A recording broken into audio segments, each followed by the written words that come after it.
Welcome to all of you, my dear students. Surprise Online Learning Center, class 7th, and topic digestion in human, and lesson name nutrition in animals.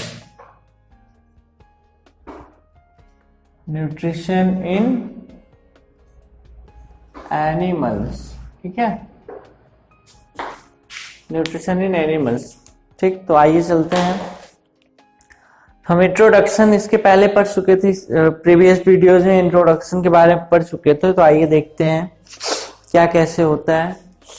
तो यहाँ पे एक देखिए figure बना हुआ है human digestive system का। किसका बना हुआ है? ह्यूमन डाइजेस्टिव सिस्टम का। यहाँ पे हम लिख भी दे रहे हैं नीचे।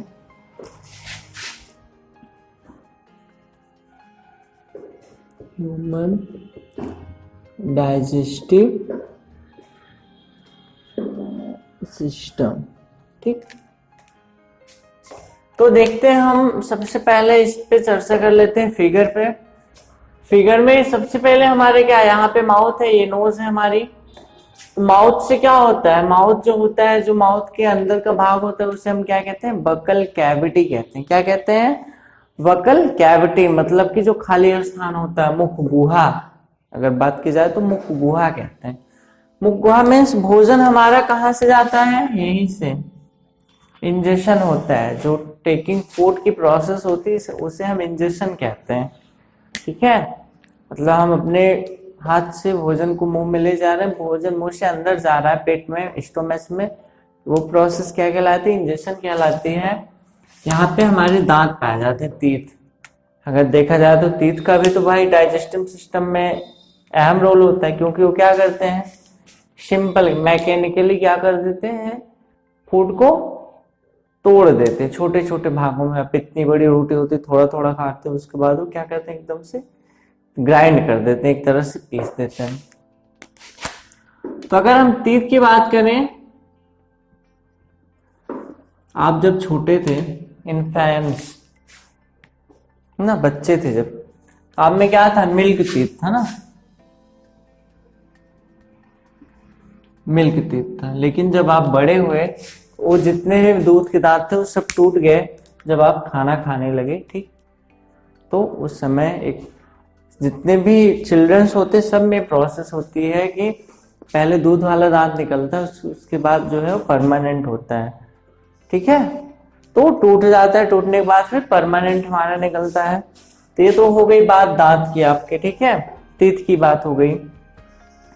सेकेंड है, जो टीथ के टाइप होते हैं वो आपके होते हैं मोलर, प्रीमोलर, इंसीजर और कैनाइन, या canine, incisor, premolar and molar. ठीक है, मतलब कि इंसीजर सबसे आगे होते हैं, जो काटते हैं, काटने का काम करते हैं, छीलने का काम करते हैं। कैनाइन जो होते हैं फाड़ने का काम करते हैं। जैसे किसी चीज को फाड़ना होता तो आप यहाँ से लगाते ना, तो वहां पे कैनाइन होता है। उसके बाद इंसीजर होता है अग्रचवर्णक जिसको कहते हैं, और उसके बाद सॉरी आपका होता है प्रीमोलर। हाँ, प्रीमोलर, अग्रचवर्णक, और फिर लास्ट में चवर्णक, जो आपको क्या करते हैं? भोजन को एकदम पीस देते हैं, छोटे छोटे भागों में कर देते हैं। ठीक, तो ये तो हो गई आपके दांत की बात। ठीक, और हम हाँ बता रहे थे, दो food is taken into the body, food is taken into the body through the mouth. ठीक है, this process of taking food into the body is called ingestion. मतलब ये जो प्रोसेस होती है शरीर का भोजन लेना अपने अंदर, ये क्या होती है? यही प्रोसेस इंजेशन की होती है। ठीक है, तो ये दांत की बात हो गई, आपके तीत की बात हो गई। नेक्स्ट हम चलते हैं सेलिवरी ग्लैंड। सभी मुंह में ही है। सेलिवरी ग्लैंड की अगर हम बात करें तो सेलिवरी ग्लैंड जो होता है उसमें सलाइवा का सिक्रीशन होता है। ठीक है, अवशोषित करते हैं। ठीक है, कि सलाइवा जो है निकलता रहता है, सिक्रेट होता रहता है। कहाँ? हमारे मुंह में, जब हम भोजन। कभी ध्यान दिए हो, जब आपको तेज सी भूख लगी, कोई पकवान बना हो तो उसकी महक जाते हैं और मुंह में पानी आ जाता है ना, तो सलाइवरी ग्लैंड्स जो होती हैं उन्हीं से होता है। ठीक है, तो सलाइवरी ग्लैंड से सलाइवा उत्पन्न होता है, और सलाइवा का क्या काम होता है? सलाइवा का जो काम होता है, सलाइवा ब्रेक डाउन करता है स्टार्च को, किसमें? ग्लूकोज में। ध्यान देना, सलाइवरी ग्लैंड जो होती है यहां से क्या सिक्रीट होता है? सलाइवा। और ये क्या करते हैं सलाइवा? ध्यान देना, स्टार्च को किसमें तोड़ती हैं? हाँ, ग्लूकोज में। ठीक है, कभी आपने रोटी का टुकड़ा खाया, सूखी रोटी का टुकड़ा खाया हुआ है? आप चबा लेते हैं तो मीठा लगने लगता है, चबा लेते हैं रोटी को खूब अच्छे से ना, तो क्यों लगता है? जो सलाइवा है, यही सलाइवा जो होती है, लार्ज उसको कहते हैं, वही क्या करता है? सीक्रेट होता है, फिर आपके स्टार्च को किसमें कन्वर्ट करता है? Starch converted into glucose. ठीक है, नेक्स्ट हम चलते हैं ओइसोफेगस, जिसको हम कहते हैं एलिमेंट्री कैनाल भी कहते हैं, इसको ध्यान देना। और एक चीज और ध्यान दीजिएगा, हम कई बार बता चुके हैं आपको कि हमेशा पेन और कॉपी लेके बैठिए, जो भी चीजें हम यहाँ पे छोटी छोटी लिखते रहते हैं उसको राइट डाउन किए रहिए, जिससे कि जब दोबारा आप उसको पढ़ेंगे तो जितनी भी बातें हम बताते हैं वो सब आपको फिर से माइंड मेकअप हो जाएगा। ठीक है, तो क्या करना है आपको? आपके ओइसोफेगस हो गया एलिमेंट्री कैनाल। ठीक है, मतलब आहार नाल। आहार नाल से क्या मतलब है? ये जो भोजन आप कर रहे हो ना, फूड कर रहे हो, यहाँ कहाँ पे लेके आ रहा? स्टोमच में। स्टोमच से कहाँ खुलता है? आपका स्मॉल इंटेस्टाइन में जाके खुलता है। ठीक है, मतलब कि जो स्टोमच है हमारा, वो कहाँ खुलता है? स्मॉल इंटेस्टाइन में खुलता है। ठीक है, उसकी जो ये है पाइप है, वो सीधे स्मॉल इंटेस्टाइन में जाती है। और हाँ, तो इसमें क्या होता है? इसमें प्रंकुचन की एक प्रोसेस होती है। इसकी जो पाइप होती है कुछ इस तरह से होती है, ध्यान दीजिएगा, थोड़ा समझने की बात है। ये ऐसे ऐसे ये ऐसे मिला हुआ होता है। ठीक है, और ये क्या होता है? सॉफ्ट होता है, चिकना एकदम।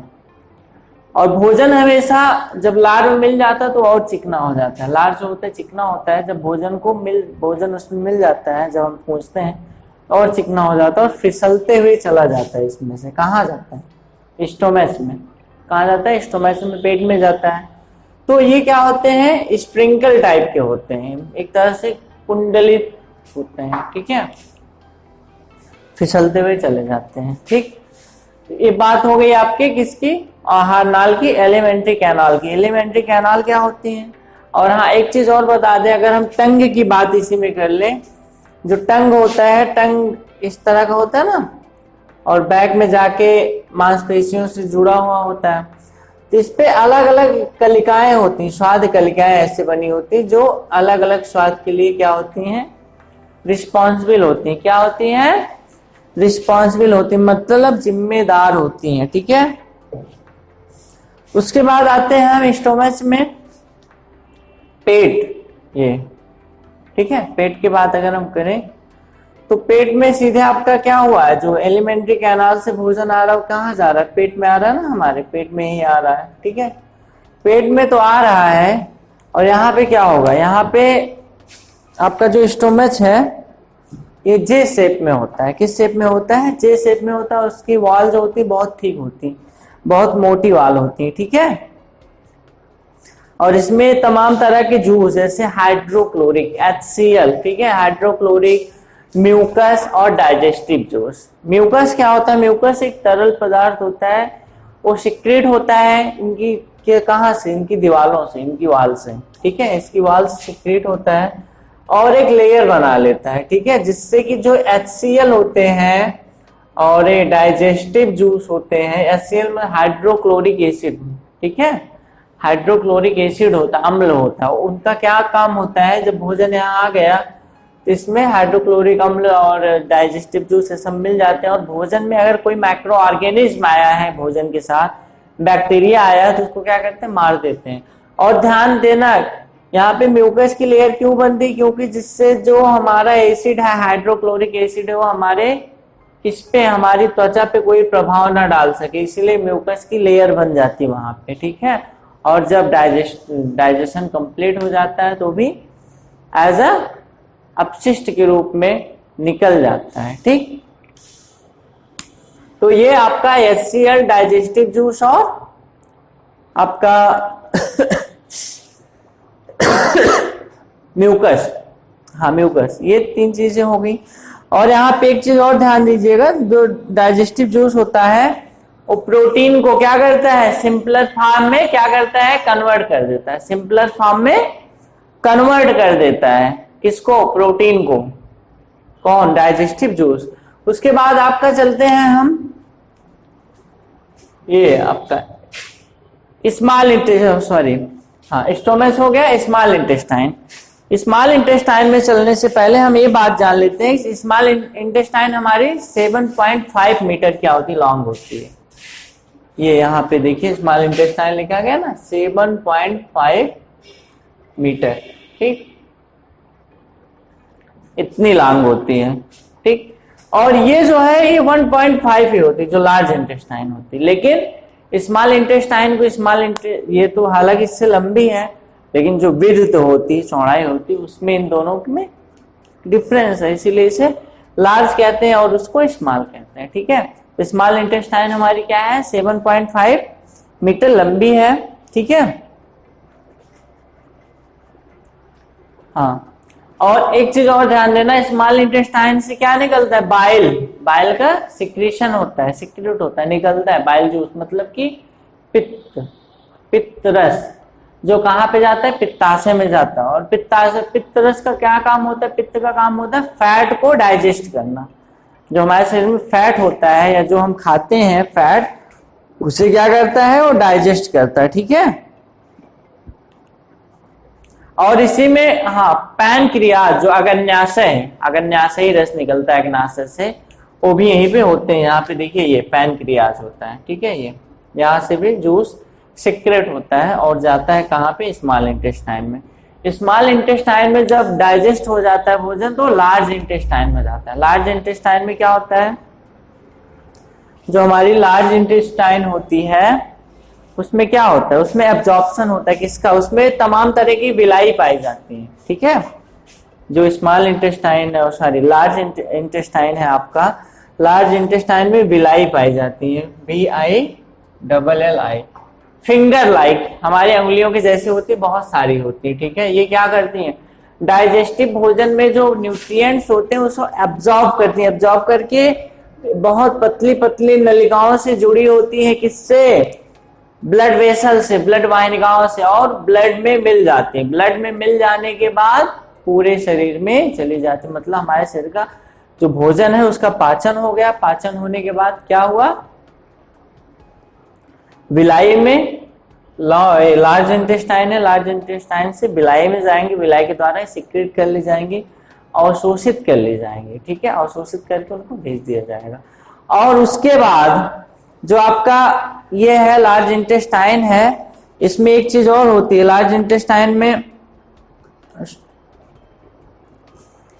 एक सेकेंड थोड़ी सी यहाँ पे ध्यान दीजिएगा। जो बिलाई होती है वो स्मॉल इंटेस्टाइन में होती है, ठीक है। एब्जॉर्प्शन का काम किसका होता है, स्मॉल इंटेस्टाइन का होता है, ठीक है।